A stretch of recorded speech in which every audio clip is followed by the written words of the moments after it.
महागणपती कृषी मराठी यूट्यूब चॅनलमध्ये सर्व शेतकरी बांधवांना स्वागत आहे। तर आज आम्ही ऊसाच्या प्लॉटमध्ये आहोत।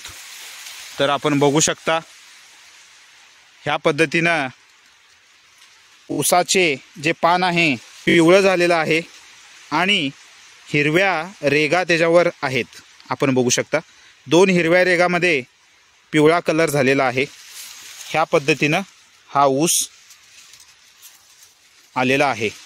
तर ह्याला फेरस डेफिशियन्सी म्हटलं जातं।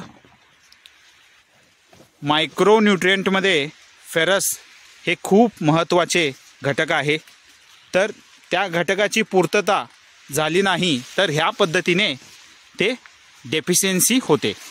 आपण बघू शकता।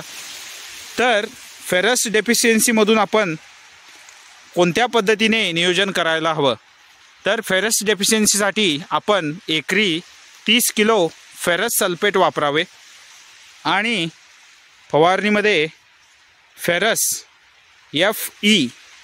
FeEDTA 12% ह्या पद्धतीने फवारणी तुम्ही 15 दिवसाला एकदा घेऊ शकता। ह्या पद्धतीने 2 ते 3 फवारणी घेतल्यानंतर ह्या फेरस डेफिशियन्सीमधून आपण मॅनेजमेंट करू शकतो।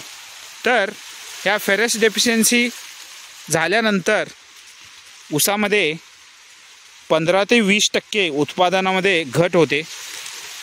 तर ह्या पद्धतीने फेरस डेफिशियन्सी नियोजन करणं खूप महत्त्वाचे आहे। तर ह्या पद्धतीने पिवळा होतो ऊस। आपण बघू शकता।